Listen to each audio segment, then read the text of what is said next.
Hello friends, कैसे हैं आप सब। मेरा नाम है प्रिंस और आप सबका स्वागत करता हूं अपने इस यूट्यूब चैनल फिजिक्स इजी है में।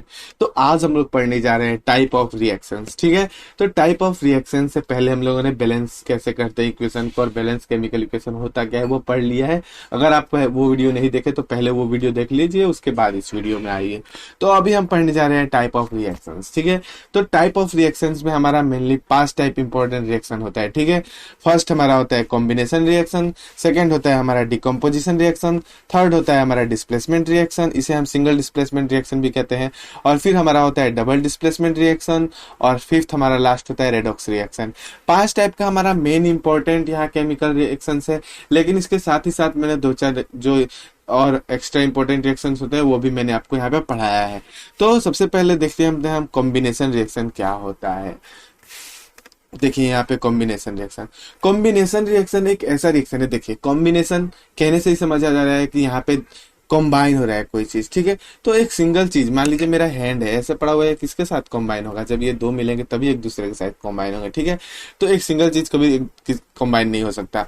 तो जब दो या दो से ज्यादा सब्सटेंसेस, मतलब दो या दो से ज्यादा एलिमेंट्स एक दूसरे के साथ कॉम्बाइन कर, ठीक है, एक दूसरे के साथ मिलकर एक नया प्रोडक्ट फॉर्म करते हैं, एक सिंगल प्रोडक्ट फॉर्म करेंगे। ठीक है, कॉम्बिनेशन रिएक्शन में हमारा की पॉइंट है कि ये जो है एक सिंगल प्रोडक्ट फॉर्म करता है। ठीक है, मेन चीज है दो या दो से ज्यादा एलिमेंट्स मिलकर एक सिंगल प्रोडक्ट फॉर्म करते हैं, वही हमारा कॉम्बिनेशन रिएक्शन होता है। देखिए यहाँ पे डेफिनेशन, और reaction in which two or more reactants combine to form a single product. ठीक है, दो या दो से ज्यादा रिएक्टेंट्स एक दूसरे के साथ रिएक्ट कर एक सिंगल प्रोडक्ट फॉर्म करते हैं, वही हमारा होता है कॉम्बिनेशन रिएक्शन। मैंने यहाँ पे एग्जांपल भी दे दिया है, जैसे हमारा H2 और O2 हाइड्रोजन और ऑक्सीजन मिलकर हमारा H2O वाटर देते हैं। ठीक है, तो यहाँ पे H2 और O2 यहाँ पे दो एलिमेंट है, ठीक है, हाइड्रोजन और ऑक्सीजन, लेकिन जो इसे प्रोडक्ट फॉर्म हो रहा है वो एक सिंगल प्रोडक्ट हमारा वाटर फॉर्म हो रहा है। ठीक है, तो ऐसे ही हमारा होता है ये कॉम्बिनेशन रिएक्शन। और एक एग्जांपल आपको दूं तो कैल्शियम ऑक्साइड को हम वाटर में जब मिलाते हैं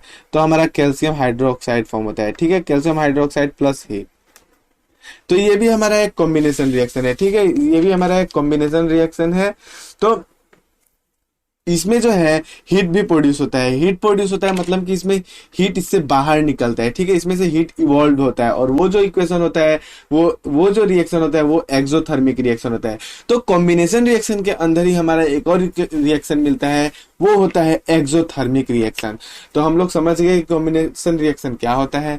कॉम्बिनेशन रिएक्शंस में दो या दो से ज्यादा रिएक्टेंट्स मिलके एक सिंगल प्रोडक्ट फॉर्म करते हैं, वो कॉम्बिनेशन रिएक्शन होता है। और ऐसा ही बहुत सारे रिएक्टेंट्स का कॉम्बिनेशन होने से उसमें से हीट भी इवॉल्व होता है। तो जिस रिएक्शन में हीट इवॉल्व होता है उस रिएक्शन को हम एक्सोथर्मिक रिएक्शन कहते हैं। देखिए यहाँ पे डेफिनेशन लिखा है, a reaction in which heat is evolve along with the formation of product. जब वो केमिकल रिएक्शन होता है और प्रोडक्ट बनता है तो प्रोडक्ट के साथ साथ उसमें से हीट भी बाहर निकलता है, तो वो रिएक्शन हमारा एक्सोथर्मिक रिएक्शन कहलाता है। और ये एक्सोथर्मिक रिएक्शन जो है, ये जो एक्सोथर्मिक रिएक्शन है, यह हमारा जो आता है कॉम्बिनेशन रिएक्शन के अंदर ही आता है। ठीक है, तो यहाँ मेन चीज था हमारा कॉम्बिनेशन रिएक्शन, लेकिन साथ ही साथ मैंने एक्सोथर्मिक रिएक्शन भी यहाँ पे बता दिया।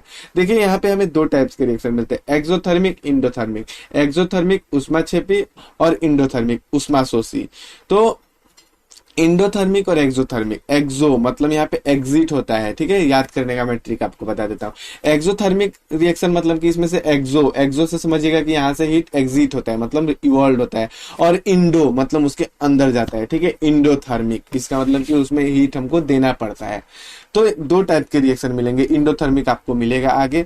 तो अभी यहाँ पे जो कॉम्बिनेशन रिएक्शन है, उम्मीद करता हूं आपको समझ आ गया होगा।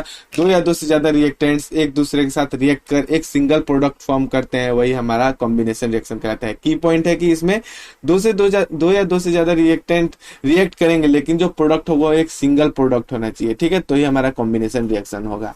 और उसके बाद हम एक्सोथर्मिक देखें। एक्सोथर्मिक रिएक्शन वो रिएक्शन है जिसमें हीट इवॉल्व होता है, प्रोडक्ट के साथ साथ उसमें से ऊर्जा हीट भी बाहर होता है। जैसे हम कोयल को ऑक्सीजन में जलाएंगे तो हमारा उसमें से हीट निकलता है। ठीक है, कोयला को जब हम जलाते हैं तो वो हीट देता है, वो सब हमारा एक्सोथर्मिक रिएक्शन है। ठीक है, तो इसके बाद अब हम देखते हैं एक्सोथर्मिक रिएक्शन का कुछ एग्जांपल, मीथेन को जब हम ऑक्सीजन में जलाएंगे, ठीक है, CH4 हमारा मीथेन होता है, मीथेन को जब हम ऑक्सीजन में जलाएंगे तो वो हमारा कार्बन डाइऑक्साइड, वाटर का गैस और कार्बन डाइऑक्साइड गैस और प्लस हीट देता है, ठीक है। तो ये भी हमारा एक्सोथर्मिक रिएक्शन है, इसमें से हीट बाहर होता है प्रोडक्ट के साथ।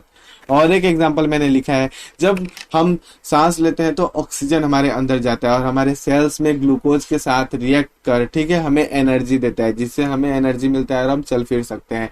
तो ग्लूकोज ऑक्सीजन के साथ रिएक्ट कर हमें एनर्जी देता है। एनर्जी हीट के फॉर्म में हो या एनर्जी किसी भी फॉर्म में हो, अगर वो एनर्जी किसी टाइप का एनर्जी हो तो वो हमारा एक्सोथर्मिक रिएक्शन कहलाता है, ठीक है। हीट भी हो सकता है, एनर्जी भी हो सकता है, ठीक है। उसके बाद हम बात करते हैं डिकम्पोजिशन रिएक्शन की। तो डिकम्पोजिशन रिएक्शन और reaction in which single reactant break down to yield simple products, ठीक है। डिकम्पोजिशन रिएक्शन जो है, हमारा जो डिकम्पोजिशन रिएक्शन है, इसमें एक रिएक्टेंट खंडित होके मतलब ब्रेक होके, ठीक है, टूट के वो दो या दो से ज्यादा प्रोडक्ट्स देता है, वो डिकम्पोजिशन रिएक्शन कहलाता है, ठीक है। देखिए यहाँ पे, और reaction in which single reactant, एक सिंगल रिएक्टेंट, ठीक है, की पॉइंट यहाँ पे याद रखिए, एक सिंगल रिएक्टेंट ब्रेक डाउन होके दो या दो से ज्यादा प्रोडक्ट देता है तो वो हमारा डिकम्पोजिशन रिएक्शन कहलाता है। A reaction in which single reactant break down to yield simpler product, ठीक है।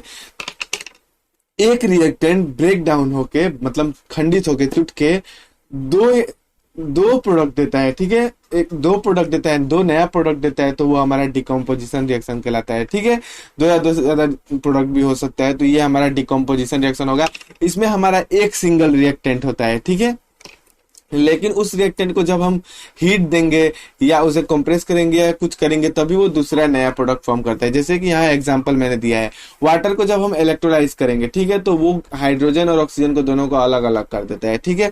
H2O को जब हम इलेक्ट्रिक करंट देंगे मतलब इलेक्ट्रोलाइज करेंगे तो वो हमारा H2 मॉलिक्यूल और O2 मॉलिक्यूल दोनों अलग अलग कर देता है। ठीक वैसे ही जब कैल्शियम कार्बोनेट को हम हीट करेंगे तो हमारा कैल्शियम ऑक्साइड और कार्बन डाइऑक्साइड हमारा दोनों अलग अलग हो जाता है। मतलब अगर एक सिंगल प्रोडक्ट कब वो खंडित होगा, जब उसको हम हीट देंगे, ठीक है, तो वो हमारा प्रोडक्ट जो है वो ब्रेक डाउन होगा, ठीक है। ऐसे ही नॉर्मल ऐसे रख देने से ब्रेक डाउन नहीं होगा, ठीक है।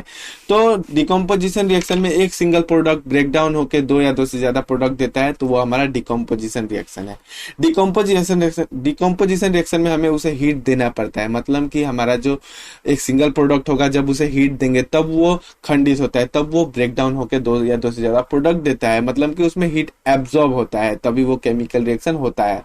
तो जब हीट एब्जॉर्ब होता है तो मैंने आपको बताया वो इंडोथर्मिक रिएक्शन होता है। यहाँ पे मैंने लिख दिया था कि कैल्शियम कार्बोनेट जो हीट एब्जॉर्ब करके कैल्शियम ऑक्साइड और कार्बन डाइऑक्साइड दे रहा है, ये रिएक्शन थर्मल डिकम्पोजिशन रिएक्शन है। थर्मल डिकम्पोजिशन रिएक्शन उस रिएक्शन को कहते हैं जिसे करने के लिए हमें हीट उसमें देना पड़ता है, ठीक है, वो थर्मल डिकम्पोजिशन रिएक्शन कहलाता है। और जिस रिएक्शन में हमारा हीट देना पड़ता है, ठीक है, हीट एब्जॉर्ब करता है, वो इंडोथर्मिक रिएक्शन कहलाता है, ठीक है। उसका भी डेफिनेशन मैंने यहाँ पे लिखा है। और reaction in which heat is absorbed along with the formation of product. देखिए यहाँ कैल्शियम कार्बोनेट को जब हम हीट दिए हैं तब वो जाके कैल्शियम ऑक्साइड और कार्बन डाइऑक्साइड के फॉर्म में नया प्रोडक्ट दे रहा है, ठीक है। मतलब कि यहाँ पे हीट एब्जॉर्ब कर रहा है और तब हमारा ये ब्रेक हो रहा है। तो बिना हीट का मतलब ये ब्रेक नहीं होता। तो हीट एब्जॉर्ब करने वाले रिएक्शन को हम इंडोथर्मिक रिएक्शन कहते हैं। उसके बाद बात करते हैं हम third reaction, displacement reaction. Displacement का मतलब कि एक जगह से दूसरे जगह पार्टिकल कोई डिस्प्लेस हो जाता है, ठीक है। तो डिस्प्लेसमेंट रिएक्शन में हमारा मान लेते हैं कि अगर A प्लस BC हमारा दो रिएक्टेंट है, ठीक है। तो ये डिस्प्लेसमेंट कहने का मतलब कि जो हमारा है ये AB हो जाएगा या AC हो जाएगा, ठीक है, और ये प्लस B हमारा बच जाएगा। मतलब कि जो हाईली रिएक्टिव मेटल होता है, हाईली रिएक्टिव एलिमेंट होता है, वो अपने से कम रिएक्टिव एलिमेंट को उसके पोजीशन से डिस्प्लेस कर देता है, ठीक है। यहाँ पे डेफिनेशन लिखा है।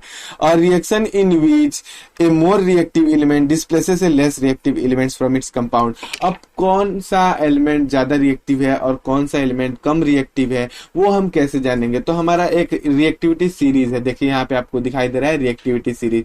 यहाँ पे आपको मेटल्स का रिएक्टिविटी सीरीज दिखाई दे रहा है और नॉन मेटल्स का भी रिएक्टिविटी सीरीज है, वो भी आप देख लीजिए। ये तो ऐसे हमें मेटल्स का और नॉन मेटल्स का रिएक्टिविटी सीरीज मिलता है। तो आप वहां से देख के यहाँ पे समझ जाएंगे कि कौन रिएक्टिव ज्यादा है, कौन कम रिएक्टिव है।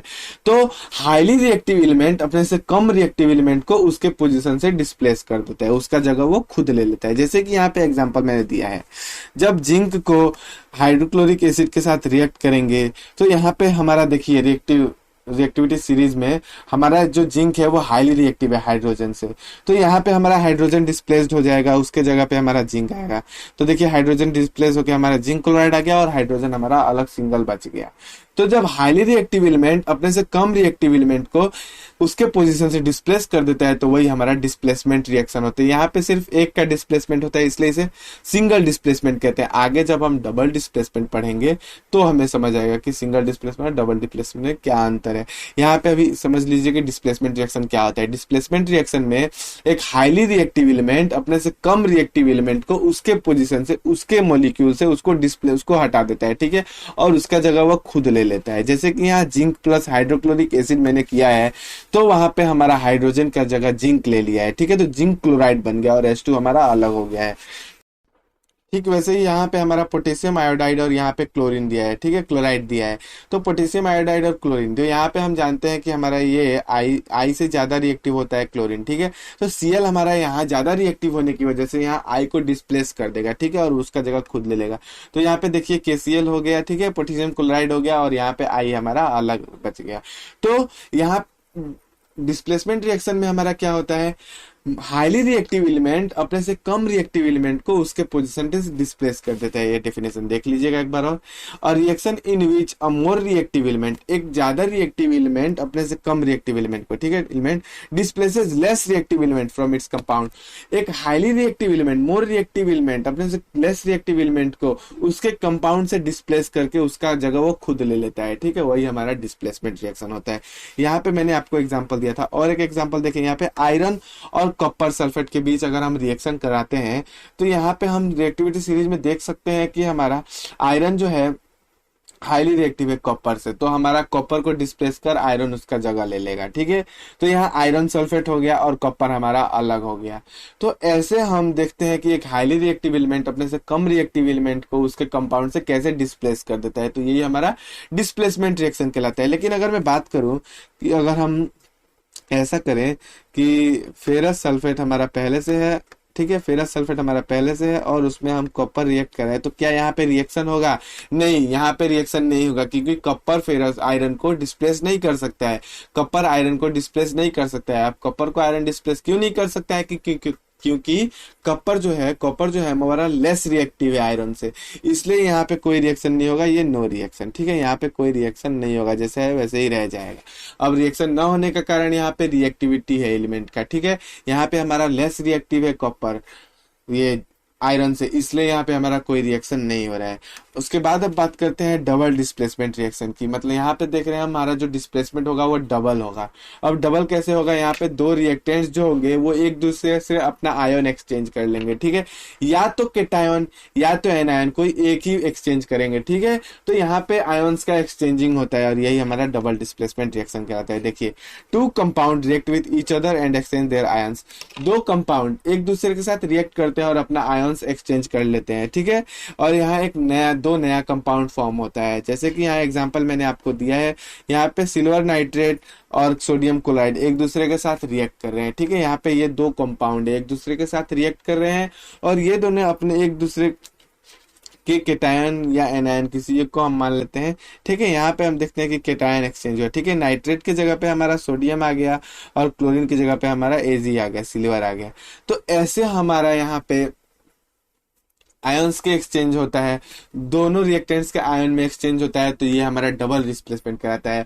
और जब एक सिंगल का आयन एक्सचेंज होता है, ठीक है, मतलब कि एक सिंगल जब हाईली रिएक्टिव एलिमेंट अपने से कम रिएक्टिव एलिमेंट को उसके कंपाउंड से डिस्प्लेस करता है तो हमारा सिंगल डिस्प्लेसमेंट रिएक्शन। लेकिन जब दोनों रिएक्टेंट्स का एक दूसरे का आयन पूरा एक्सचेंज हो, ठीक है, एक्सचेंजिंग का मतलब क्या? इधर से भी लेना इधर से भी देना, मतलब दोनों तरफ से लेन देन हो, तो एक्सचेंज कहलाता है। तो जब आयंस का एक्सचेंजिंग होता है तो वो हमारा डबल डिस्प्लेसमेंट रिएक्शन कहलाता है। यहाँ पे मैंने एक एग्जांपल दिया था और देखता हूँ एग्जांपल है कि नहीं।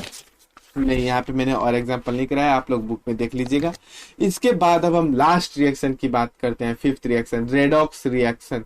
अब रेडॉक्स रिएक्शन जानने से पहले हमें ऑक्सीडेशन रिएक्शन और रिडक्शन रिएक्शन दो चीजों के बारे में जानना जरूरी होगा, उसके बाद ही हम रेडॉक्स रिएक्शन समझ पाएंगे। तो हमारा जो ऑक्सीडेशन रिएक्शन है पहले उसे समझते हैं। ऑक्सीडेशन रिएक्शन क्या होता है? ऑक्सीडेशन रिएक्शन वो रिएक्शन है जिसमें ऑक्सीजन का एडिशन होता है, ठीक है, मतलब कि कोई एक एलिमेंट के साथ ऑक्सीजन जुड़ जाएगा, ठीक है, तो वो ऑक्सीडेशन रिएक्शन कहलाएगा। या किसी एलिमेंट में हाइड्रोजन जुड़ा हुआ है, वो हाइड्रोजन रिमूव हो जाएगा, तो वो हमारा ऑक्सीडेशन रिएक्शन कहलाएगा। देखिए यहाँ पे मैंने लिखा है either oxygen is added, oxygen add होगा किसी एलिमेंट के साथ, और हाइड्रोजन इज रिमूव्ड, या किसी एलिमेंट में हाइड्रोजन पहले से था वो रिमूव हो जाएगा, तो वो हमारा ऑक्सीडेशन रिएक्शन कहलाएगा। उसके साथ ही साथ अगर किसी एलिमेंट में नॉन मेटल ऐड होता है तो वो भी हमारा ऑक्सीडेशन होता है। इलेक्ट्रोनेगेटिव एलिमेंट ऐड होता है किसी एलिमेंट के साथ तो वो भी हमारा ऑक्सीडेशन होता है। और साथ ही साथ अगर हमारा इलेक्ट्रॉन का लॉस हो रहा है तो वो भी ऑक्सीडेशन रिएक्शन होता है, ठीक है। तो इन तीन चार चीजें जब होती हैं किसी एलिमेंट के साथ तो वो हमारा ऑक्सीडेशन रिएक्शन कहलाता है। फर्स्ट, अगर ऑक्सीजन ऐड हो रहा है या हाइड्रोजन उसमें से रिमूव हो रहा है, पहले से हाइड्रोजन था वो रिमूव हो रहा है, तो वो हमारा ऑक्सीडेशन रिएक्शन कहलाएगा। उसके साथ ही साथ अगर किसी एलिमेंट में हमारा नॉन मेटल ऐड हो रहा है रिएक्शन कराने पे, या इलेक्ट्रोनेगेटिव एलिमेंट में हमारा नॉन मेटल होता है, तो अगर वो इसके साथ जुड़ रहा है तो वो भी हमारा एलिमेंट तब ऑक्सीडेशन रिएक्शन वहां पे कहलाएगा। और अगर वो एलिमेंट कोई एलिमेंट अगर इलेक्ट्रॉन का लॉस कर रहा है तभी भी वहां मतलब पॉजिटिव अगर प्लस आयन यहाँ पे ला रहा है तो वो भी हमारा ऑक्सीडेशन कहलाएगा। जैसे सोडियम अपना एक इलेक्ट्रॉन दे देता है तो वहां पे Na+ फॉर्म करता है, ठीक है, तब ये हमारा ऑक्सीडेशन स्टेट कहलाता है, ठीक है, ऑक्सीडेशन स्टेट कहलाता है। अगर कोई एलिमेंट कोई आयन पॉजिटिव आयन हो, ठीक है, तो वो हमारा जो है वो ऑक्सीडेशन स्टेट होता है, ठीक है, 2+, 3+, वो सारे ऑक्सीडेशन स्टेट होते हैं। तो ये जो तीन चीजें होते हैं इसकी वजह से हम पता करते हैं कि ये ऑक्सीडेशन रिएक्शन है या रिडक्शन रिएक्शन। अब बात करते हैं रिडक्शन रिएक्शन की। रिडक्शन रिएक्शन जो है वो डायरेक्टली अपोजिट है हमारा ऑक्सीडेशन रिएक्शन के। इन दोनों को साथ में हम कंपेरिजन करेंगे तो अच्छी तरह से याद हो पाएगा। देखिए यहाँ पे आइदर ऑक्सीजन इज एडेड और हाइड्रोजन इज रिमूव्ड था, लेकिन रिडक्शन में आइदर हाइड्रोजन इज एडेड, यहाँ पे हमारा किसी एलिमेंट के साथ हाइड्रोजन ऐड होगा या अगर उसके साथ ऑक्सीजन पहले से है वो रिमूव होगा, तो हमारा रिडक्शन रिएक्शन कहलाता है।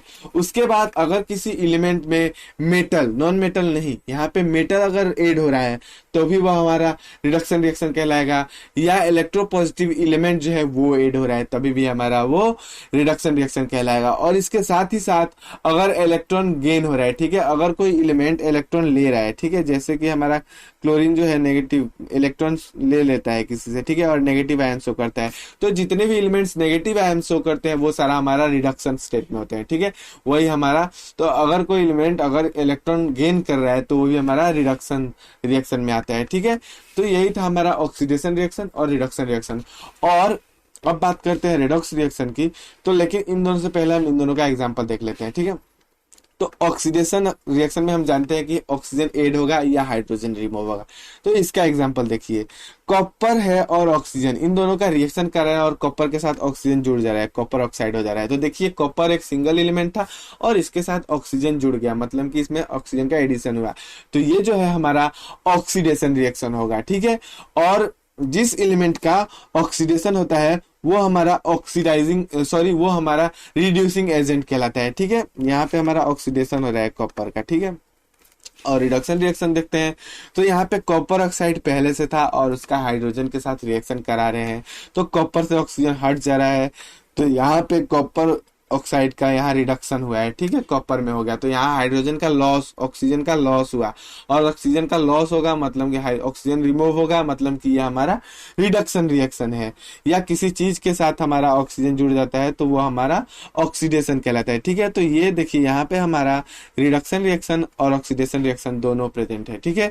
यहाँ पे हमारा हाइड्रोजन का ऑक्सीडेशन हुआ है, ठीक है, यहाँ ऑक्सीजन ऐड हुआ है, और यहाँ कॉपर ऑक्साइड से हमारा ऑक्सीजन रिमूव हुआ है, तो यहाँ पे हमारा रिडक्शन रिएक्शन और ऑक्सीडेशन रिएक्शन दोनों प्रेजेंट है। और जिस रिएक्शन में हमारा ऑक्सीडेशन रिएक्शन और रिडक्शन रिएक्शन दोनों एक साथ हो तो वही हमारा रिडॉक्स रिएक्शन कहलाता है। देखिए यहाँ पे मैंने आपको समझाया है रिडॉक्स रिएक्शन।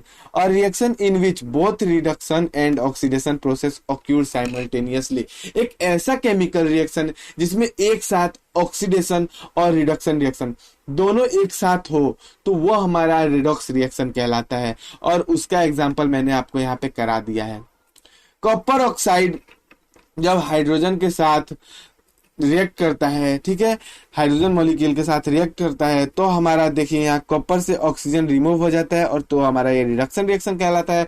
और हाइड्रोजन में हमारा ऑक्सीजन ऐड हो रहा है, तो ये ऑक्सीडेशन हो रहा है।